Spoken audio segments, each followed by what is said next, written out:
नमस्कार दोस्तों, मैं Dharmendra Verma online study with DK में आपका बहुत बहुत स्वागत करता हूं। आज हम बात करने वाले हैं पर्यावरण अध्ययन के 30 अति महत्वपूर्ण प्रश्नों के बारे में। ये भाग 6 है।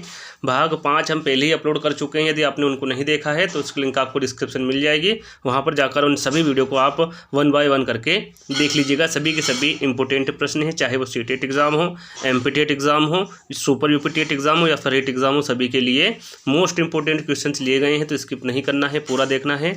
यहाँ पर आप आपका आकलन भी कर सकते हैं कि यदि आपके सामने इस तरीके से 30 प्रश्न आ जाएंगे तो उसमें आप कितने नंबर ला सकते हैं। साथ ही साथ अभी तक आपने हमारे सेकंड चैनल मेरा घर मेरे स्कूल को सब्सक्राइब नहीं किया है तो उसको सब्सक्राइब कर लीजिएगा, क्योंकि वहाँ पर आपको कक्षा 6 से लगाकर कक्षा 12 तक की जितनी भी एनसीईआरटी बुक है सभी के वीडियो वहाँ पर आपको 1 बाय 1 देखने को मिलेंगे। तो उसकी लिंक भी आपको डिस्क्रिप्शन मिल जाएगी, जाकर सब्सक्राइब कर लीजिएगा। चलिए शुरू करते हैं। आज का पहला प्रश्न है हमारा पर्यावरण अध्ययन का। जब कोई व्यक्ति ट्रेन द्वारा अहमदाबाद से केरल की यात्रा करता है तब वहां अनेक सुरंगों को पार करता है। ये सुरंग रिक्तिस्तान पर्वतों में है। जो सुरंग पार करता है वो कौन से पर्वत में है, यानी कि अहमदाबाद से केरल के बीच में कौन सा पर्वत पड़ता है, इसके बारे में आपको बताना है। विंध्याचल, अरावली, पश्चिमी घाट या फिर पूर्वी घाट। तो यहाँ पर हमारा राइट आंसर होगा पश्चिमी घाट। याद रखिएगा, जब कोई व्यक्ति ट्रेन द्वारा अहमदाबाद से केरल की यात्रा करता है तब वहाँ अनेक सुरंगों को पार करता है और ये सुरंगें कौन से पर्वत में है, तो ये पश्चिमी घाट पर्वत में है। तो राइट आंसर हमारा यहाँ पर कौन सा होगा, तीसरा वाला होगा। चलिए अगला प्रश्न है, बगुला भैंस पर बैठता है क्योंकि यहाँ प्रश्न काफ़ी बार आपने पढ़ा होगा, क्योंकि ये सीटेट एग्जाम में पूछा जा चुका है। तो बगुला भैंस पर क्यों बैठता है इसके बारे में आपको बता रहा है। साधारण तौर पर सभी ने देखा होगा भैंस पर बगुला बैठते हुए, तो वो क्यों बैठता है इसके बारे में आपको इन चारों विकल्पों के माध्यम से बताना है। बगुला तथा भैंस में सहजीवी का संबंध होता है। बगुला मनोरंजन के लिए भैंस पर बैठता है। भैंस बगुले की गहरी मित्रता है, या फिर बगुला भैंस को डराना चाहता है। तो ये 3 विकल्प तो आप देखते ही पता चल गया होगा कि तीनों विकल्प गलत है। तो हमारा राइट आंसर कौन सा होगा कि बगुला तथा भैंस में सहजीवी का संबंध होता है, इसलिए बगुला भैंस पर बैठता है। तो राइट आंसर हमारा कौन सा होगा, यहाँ पर पहला वाला होगा। चलिए अगला प्रश्न है, निम्न में से जड़ का कौन सा कार्य पौधे के लिए नहीं है। यहाँ पर प्रश्न को ध्यान से पढ़ना है। जो पौधे होते हैं उसमें जो जड़ निकली हुई होती है, तो यहाँ पर आपको बताना है जो जड़ का कौन सा कार्य पौधे के लिए नहीं होता है। भोजन भंडारण करना, ह्यूमस उपलब्ध कराना, पौधे को सहारा देना या फिर जल का भंडारण। तो यहाँ पर हमारा राइट आंसर होगा ह्यूमस उपलब्ध कराना। ये जड़ का काम नहीं होता है पौधों के लिए। भोजन भंडारण, पौधे को सहारा देना और जल का भंडारण करना, ये तीनों ही कार्य किसके होते हैं, जड़ के होते हैं। तो राइट आंसर हमारा यहाँ पर बी वाला होगा। चलिए अगला प्रश्न है और इम्पोर्टेंट प्रश्न है, गिर वन्य जीव अभ्यारण्य निम्न में से किस वन्य जीव का संरक्षण करता है। हाथी का, सांप का, गेंडे का या फिर शेर का। देखिए जो प्रश्न समझाने लायक होगा उसको मैं 1 बाय 1 समझाऊंगा, तो आपको ध्यान देना है, ध्यान से सुनना है, क्योंकि इससे काफ़ी रिलेटेड प्रश्न बनते हैं। तो यहाँ पर ध्यान दीजिएगा। यहाँ पर मैं इसका सबसे पहले आपको आंसर बता देता हूँ, उसके बारे में उसके बाद हम जानेंगे कि जो गिर वन्य जीव अभ्यारण्य कहाँ पर स्थित है, इसको अभ्यारण्य का दर्जा कब मिला, इन सब के बारे में हम इसके बाद जानेंगे। तो यहाँ पर जो गिर वन्य जीव अभ्यारण्य है दोस्तों, ये शेर जीव का संरक्षण करता है। कौन से जीव का संरक्षण करता है, शेर जीव का। अब बात करते हैं कि ये कौन से राज्य में है। तो याद रखिएगा ये गुजरात राज्य में। याद रखिएगा जो गिर वन्य जीव अभ्यारण्य है ये गुजरात राज्य में स्थित है और ये शेरों के लिए जाना जाता है। अब बात करते हैं कि इसे अभ्यारण्य का दर्जा कब मिला। तो याद रखिएगा इसको अभ्यारण्य का दर्जा मिला था 1969 में। कब मिला था, 1969 में। यदि सन पूछे तो इसके बारे में भी आपको पता होना चाहिए। ठीक है, गिर वन्य जीव अभ्यारण्य गुजरात में स्थित है और ये शेरों के लिए प्रसिद्ध है और इसे अभ्यारण्य का दर्जा 1969 में मिला था। इन 3 बातों का ध्यान आपको रखना है। चलिए अगला प्रश्न है, निम्न में से किसमें सर्वाधिक जैव विविधता पाई जाती है। इंपॉर्टेंट है, जैव विविधता से संबंधित प्रश्न पूछे जाता है। तो यहाँ पर सर्वाधिक जैव विविधता किसमें पाई जाती है, शीतोष्ण पर्णपाती वन बायोम में, उष्णकटिबंधीय सदाबहार वर्षा वन बायोम में, शीतोष्ण घास प्रदेश बायोम में या फिर सवाना बायोम में। तो यहाँ पर हमारा राइट आंसर होगा जो सर्वाधिक जैव विविधता पाई जाती है वो उष्णकटिबंधीय सदाबहार वर्षावन बायोम में पाई जाती है। तो राइट आंसर हमारा कौन सा होगा, यहाँ पर बी वाला होगा। चलिए अगला प्रश्न है और इम्पोर्टेंट प्रश्न है। जितने भी अधिनियम है उनके बारे में 1 बाय 1 करके बताऊंगा, ध्यान से सुनिएगा। यहाँ पर कोई सा भी अधिनियम आपसे पूछे तो आपसे गलती नहीं होगी यदि जो मैं बता रहा हूँ उसको आपने ध्यान से सुन लिया तो। चलिए, पर्यावरण संरक्षण अधिनियम के बारे में पूछा गया है कि ये कब पारित हुआ था, किस वर्ष पारित हुआ था। 1986 में, 1982 में, 1992 में या फिर 1996 में, कब हुआ था ये आपको बताना है। तो यहाँ पर हमारा राइट आंसर होगा, ये हुआ था 1986 में, याद रखिएगा।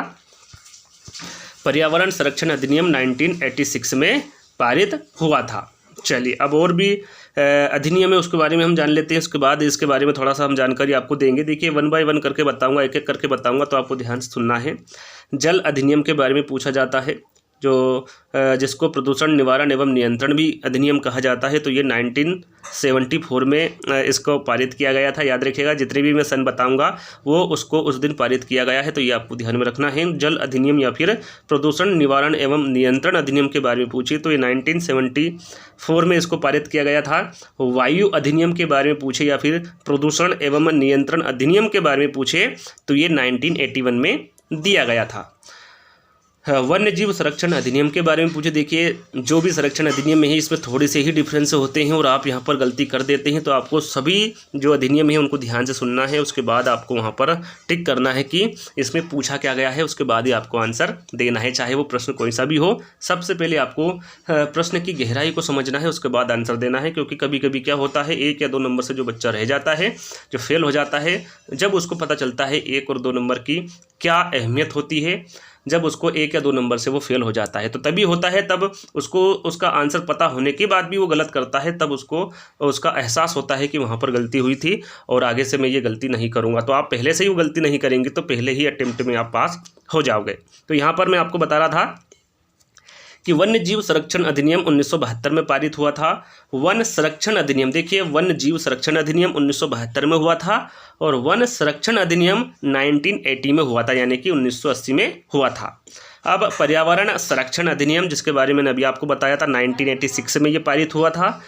और संयुक्त राष्ट्र का जो प्रथम मानव पर्यावरण सम्मेलन है वो कब, देखिए इसी के साथ साथ आपको ये भी पता होना चाहिए कि जो संयुक्त राष्ट्र का प्रथम मानव पर्यावरण सम्मेलन हुआ था वो कहाँ पर हुआ था, कब हुआ था, ये आपको पता होना चाहिए। तो याद रखिएगा, ये हुआ था 5 जून 1972 को। कहाँ पर हुआ था संपन्न, ये हुआ था स्टॉकहोम में। एक बार और सुन लीजिए, संयुक्त राष्ट्र का प्रथम मानव पर्यावरण सम्मेलन 5 जून 1972 को हुआ था। कहाँ पर संपन्न हुआ था, तो ये हुआ था स्टॉकहोम में। चलिए और कुछ अधिनियम के बारे में जान लेते हैं। यदि जैव विविधता संरक्षण अधिनियम के बारे में पूछे तो ये हुआ था 2002 में।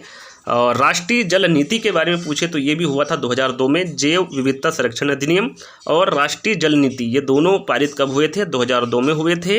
राष्ट्रीय पर्यावरण नीति ये 2004 में हुआ था। वन अधिनियम, वन अधिकार अधिनियम ये 2006 में पारित हुआ था। तो कुछ ये अधिनियम है जिसके बारे में आपको पता होना चाहिए, क्योंकि इसके बारे में एग्जाम में पूछा जाता है।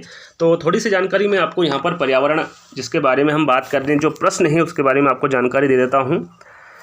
मैंने अभी आपको बताया था कि जो संयुक्त राष्ट्र में जो संपन्न हुआ था वो 5 जून 1972 में हुआ था। कहाँ पर हुआ था, स्टॉकहोम में हुआ था। और इसी से ही प्रभावित होकर भारत ने पर्यावरण के संरक्षण के लिए पर्यावरण अधिनियम 1986 पास किया। कब किया, जब पूरे भारत में या फिर संयुक्त राष्ट्र में जब 5 जून 1972 को पर्यावरण दिवस मनाया गया, तो उससे प्रभावित होकर भारत ने भी पर्यावरण के संरक्षण के लिए पर्यावरण अधिनियम तैयार किया, पास किया। कब किया, 1986 में।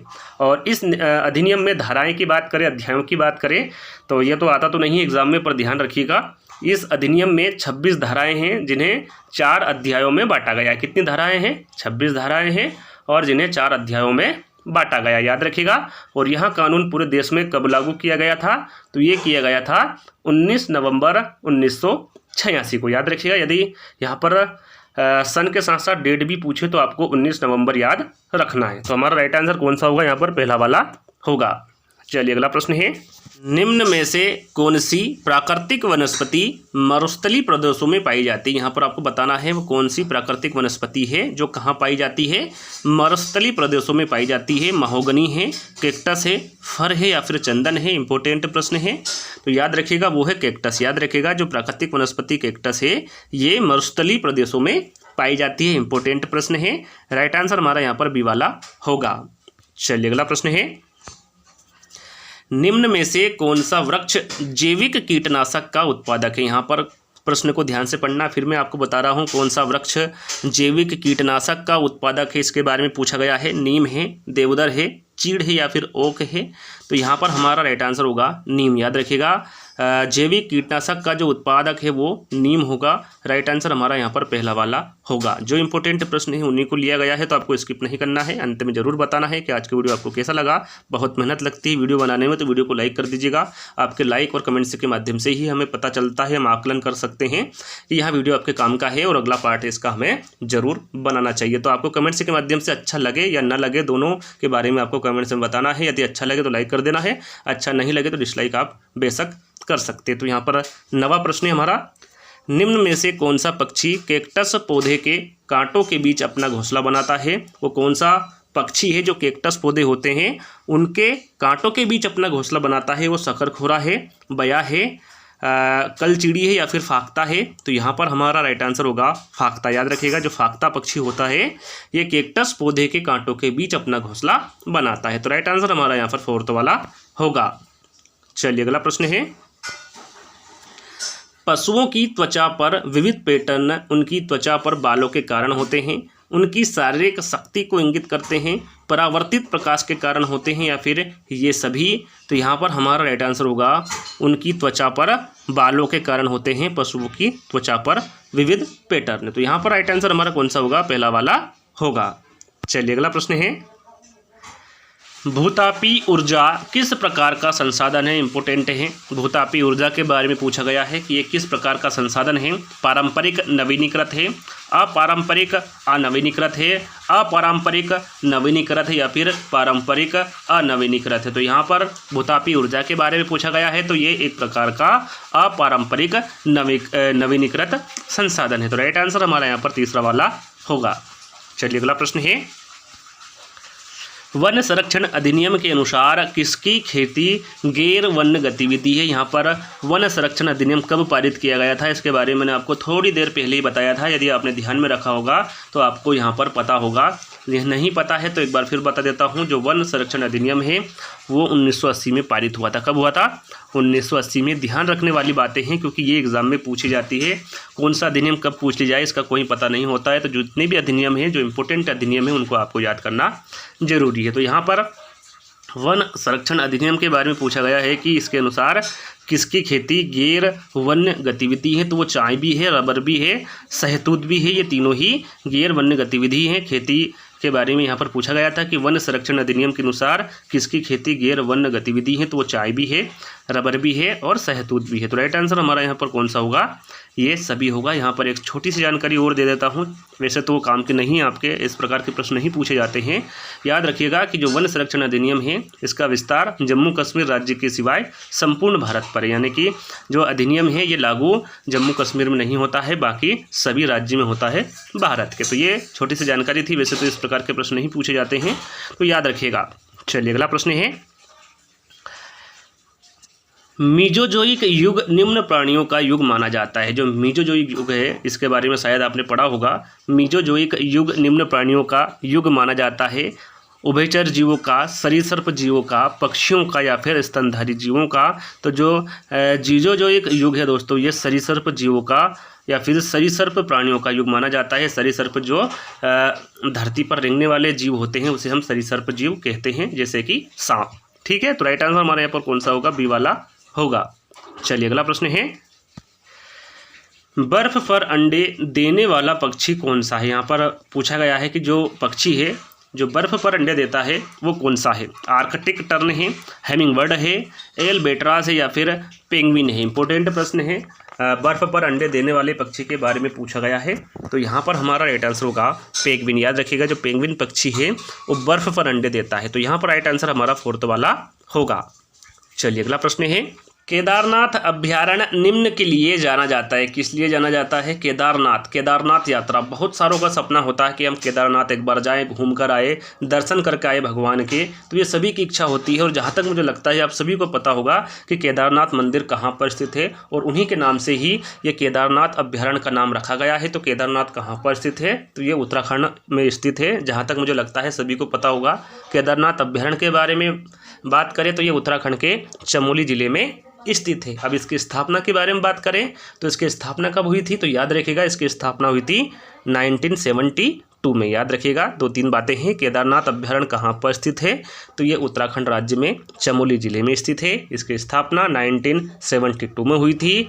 और बात करें कि केदारनाथ अभ्यारण्य निम्न के लिए जाना जाता है तो ये किस लिए जाना जाता है? बाघों के लिए, हाथियों के लिए, पक्षियों के लिए या फिर कस्तूरी मृग के लिए। तो यहाँ पर हमारा राइट आंसर होगा जो केदारनाथ अभ्यारण्य है दोस्तों ये कस्तूरी मृग के लिए जाना जाता है। याद रखिएगा, इंपॉर्टेंट है। 2-3 बातें आपको बता दी, उसके बारे में भी आपको पता होना चाहिए। चलिए अगला प्रश्न है, घरेलू मवेशी तथा भेड़ किस हरितगृह गैस के उत्पादन के लिए उत्तरदायी है? सरल सा प्रश्न है, आप सभी ने पढ़ा होगा कहीं ना कहीं। मेथेन गैस है, नाइट्रस ऑक्साइड गैस है, क्लोरोफ्लोरोकार्बन है या फिर ओजोन है? तो राइट आंसर होगा मेथेन। याद रखिएगा जो घरेलू मवेशी तथा भेड़ होते हैं वो मेथेन हरितगृह गैस के उत्पादन के लिए उत्तरदायी होते हैं। तो राइट आंसर हमारा यहाँ पर पहला वाला होगा। चलिए अगला प्रश्न है, यदि प्रश्न पसंद आ रहे हो तो आपको लाइक करना है वीडियो को। वनों के काटने का प्रमुख परिणाम क्या है? देखिए इंपॉर्टेंट है आपके लिए भी और आपके आने वाले पीढ़ियों के लिए भी।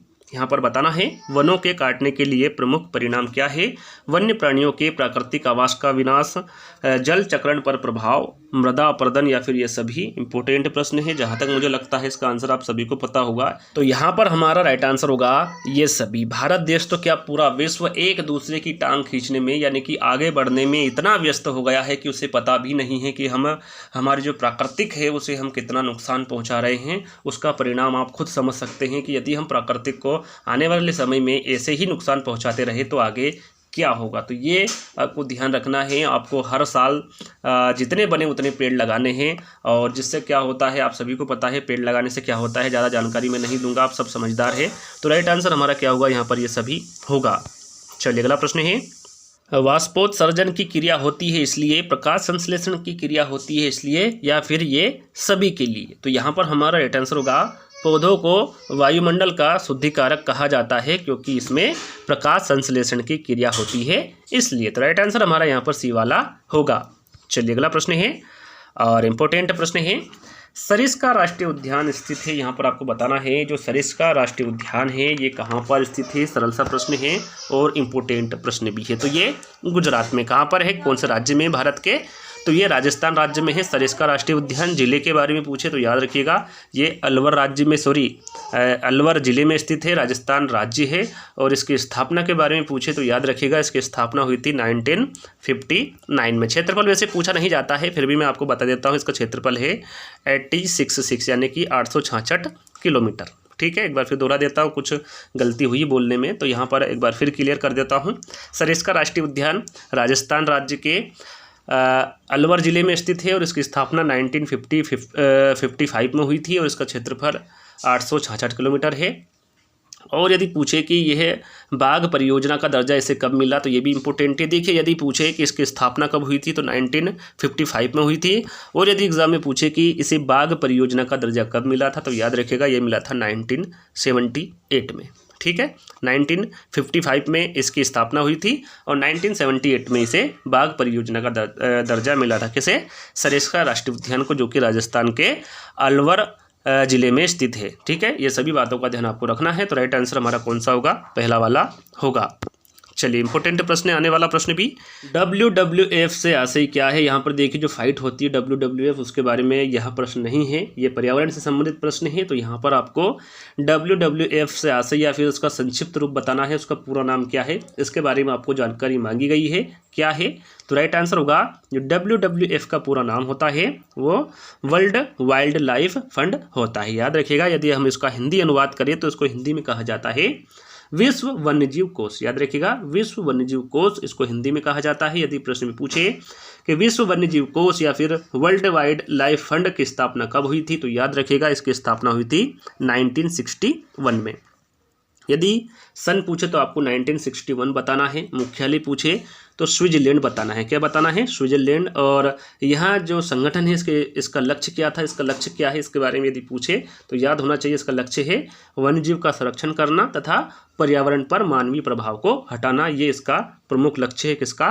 वर्ल्ड वाइड लाइफ फंड का। एक बार फिर आपको बता देता हूँ, WWF का पूरा नाम या फिर इसका आशय है वर्ल्ड वाइड लाइफ फंड से है और इसकी स्थापना हुई थी 1961 में। इसका मुख्यालय है स्विट्जरलैंड में और इसका हिंदी अनुवाद करें तो होता है विश्व वन्यजीव कोष। जरूर नहीं यहाँ पर इंग्लिश में पूछे, हिंदी में भी पूछ ले जाए कि विश्व वन्यजीव कोष की स्थापना कब हुई थी, तो 1961 में हुई थी। चलिए अगला प्रश्न है, फूलों की घाटी स्थित है। यहाँ पर आपको बताना है जो फूलों की घाटी है या फिर फूलों की घाटी राष्ट्रीय उद्यान है ये कहाँ पर स्थित है। यदि प्रश्न में पूछा जाए वैली ऑफ फ्लावर्स कहाँ पर स्थित है तो आपको कंफ्यूज नहीं होना है, क्योंकि फूलों की घाटी का ही इंग्लिश रूप क्या है? वैली ऑफ फ्लावर्स है। तो आपको इसमें कंफ्यूज नहीं होना है। अब आपको बताना है कि ये कहाँ पर स्थित है।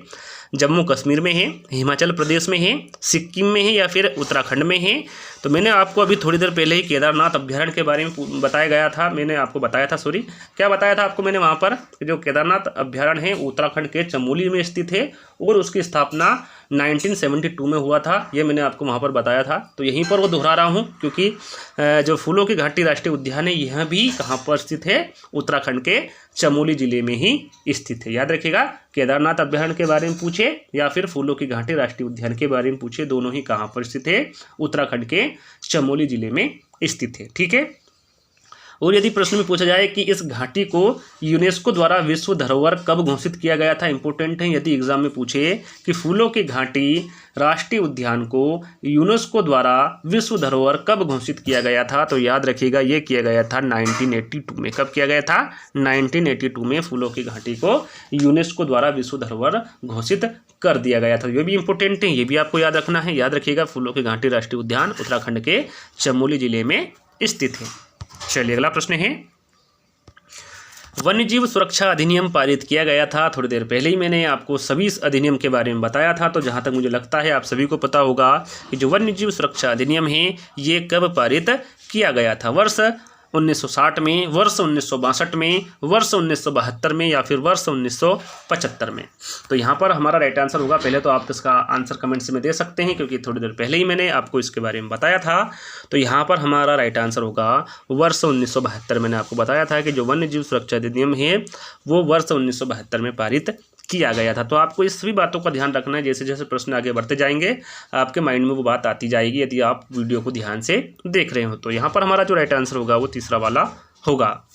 चलिए अगला प्रश्न है, भारतीय गेंडा कहाँ संरक्षित हैं? काजीरंगा नेशनल पार्क में, बांदीपुर नेशनल पार्क में, कार्बेट नेशनल पार्क में या फिर गिर नेशनल पार्क में। प्रश्न कुछ इस प्रकार भी पूछा जाता है कि एक सींग वाला गेंडा कहाँ पाया जाता है, कौन से उद्यान में पाया जाता है। तो दोनों एक ही प्रश्न है। तो राइट आंसर होगा काजीरंगा नेशनल पार्क में। याद रखिएगा, एक सींग वाला गेंडा या फिर भारतीय गेंडा काजीरंगा नेशनल पार्क में संरक्षित है। अब बात करते हैं कि काजीरंगा नेशनल पार्क कहाँ पर स्थित है, कौन से राज्य में है। तो याद रखिएगा ये असम राज्य में। कहाँ पर है ये? असम राज्य में स्थित है काजीरंगा नेशनल पार्क, जो कि एक सींग गेंडे के लिए प्रसिद्ध है। तो राइट आंसर हमारा कौन सा होगा? यहाँ पर पहला वाला होगा। चलिए अगला प्रश्न है, इंपोर्टेंट प्रश्न है और सरल प्रश्न भी। सरल क्यों कहा? क्योंकि काफ़ी बार आपने इस प्रश्न को पढ़ा होगा। रेड डाटा बुक किससे संबंधित है? नदियों में प्रदूषण के लिए हैं, विलुप्त के करीब जीव के लिए हैं, घटता भूगर्भ जल स्तर के लिए या फिर वायु प्रदूषण के लिए हैं। तो जहाँ तक मुझे लगता है सभी को इसका आंसर पता होगा, ये विलुप्त के करीब जीव के लिए संबंधित है रेड डाटा बुक। तो राइट आंसर हमारा यहाँ पर बी वाला होगा। चलिए अगला प्रश्न है, 16 घास स्थल कहाँ पाए जाते हैं? यहाँ पर आपको बताना है जो 16 घास स्थल है ये कहाँ पर पाए जाते हैं। हिमालय, पूर्वी घाट, विंध्याचल या फिर पश्चिमी घाट। तो यहाँ पर हमारा राइट आंसर होगा पश्चिमी घाट। याद रखिएगा जो 16 घास स्थल है ये पश्चिमी घाट में पाए जाते हैं।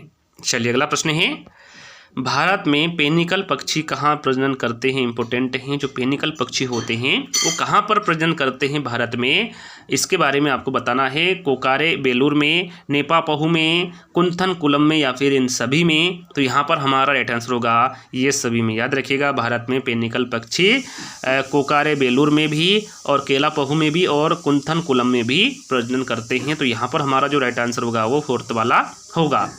चलिए अगला प्रश्न है, wild life institute of India कहाँ स्थित है? इसके बारे में आपको बता चुका हूँ। अहमदाबाद में है, नई दिल्ली में है, देहरादून में है या फिर कोयम्बटूर में है? तो यहाँ पर हमारा राइट आंसर होगा देहरादून में। याद रखिएगा, wild life institute of India Dehradun में स्थित है। तो राइट आंसर हमारा यहाँ पर तीसरा वाला होगा। चलिए अगला प्रश्न है, किस वर्णक की उपस्थिति के कारण पौधे हरे होते हैं? यहाँ पर आपको बताना है कौन सा वर्णक है जिसकी उपस्थिति के कारण पौधे हरे होते हैं। क्लोरोफिल के कारण, एंथ्रोसाइनिन के कारण, केरोटिनाइट के कारण या फिर लाइकोपिन के कारण? तो यहाँ पर कौन सा वर्णक की उपस्थिति के कारण पौधे हरे होते हैं ये पूछा गया है। तो राइट आंसर होगा क्लोरोफिल। याद रखिएगा, क्लोरोफिल वर्णक की उपस्थिति के कारण पौधे हरे होते हैं। तो राइट आंसर हमारा यहाँ पर पहला वाला होगा। चलिए अगला प्रश्न है, महिलाएं पुरुषों की तुलना में कमजोर हैं। यहाँ एक अंधविश्वास है, रूढ़िबद्ध धारणा है, मिथक है या फिर वैज्ञानिक तथ्य है? तो ये जो धारणा होती है दोस्तों, ये एक रूढ़िबद्ध धारणा होती है। याद रखिएगा, जो महिलाएं पुरुषों की तुलना में कमजोर होती हैं ये एक रूढ़िबद्ध धारणा होती हैं। तो राइट आंसर हमारा यहाँ पर बी वाला होगा। चलिए अगला प्रश्न है और लास्ट प्रश्न है, पारंपरिक ऊर्जा स्रोत का एक उदाहरण कौन सा है? ज्वारीय ऊर्जा है, भूतापी ऊर्जा है, सौर ऊर्जा है या फिर नाभिकीय ऊर्जा है? तो यहाँ पर हमारा राइट आंसर होगा नाभिकीय ऊर्जा। याद रखिएगा, पारंपरिक ऊर्जा का जो स्रोत होता है उसका एक उदाहरण आपको यहाँ पर बताना है, तो वो होगा नाभिकीय ऊर्जा। तो यहीं पर हमारे जो 30 प्रश्न थे दोस्तों, पर्यावरण अध्ययन का जो पार्ट 5 था, पार्ट 6 था, 5 पार्ट हम पहले ही अपलोड कर चुके हैं। यदि आपने उनको नहीं देखा है तो मैं आपको बता चुका हूं कि लिंक आपको सभी पार्टों की डिस्क्रिप्शन में मिल जाएगी, जाकर उन सभी वीडियो को आप देख लीजिएगा। तो यहीं पर वीडियो समाप्त होता है। कैसा लगा कमेंट्स के माध्यम से आपको बताना है। अच्छा लगे तो लाइक करना है, अच्छा नहीं लगे तो डिसलाइक करना है। कुछ ना कुछ करके आपको जाना ही है। कमेंट करके भी आपको बताना है कि ये वीडियो कैसा लगा। चाहे अच्छा लगा हो तो भी लिखना है और बुरा लगा हो तो भी आपको कमेंट्स के माध्यम से जरूर बताना है। तो जल्दी दोस्तों एक नई वीडियो के साथ मिलेंगे। जब तक के लिए धन्यवाद। जय हिंद।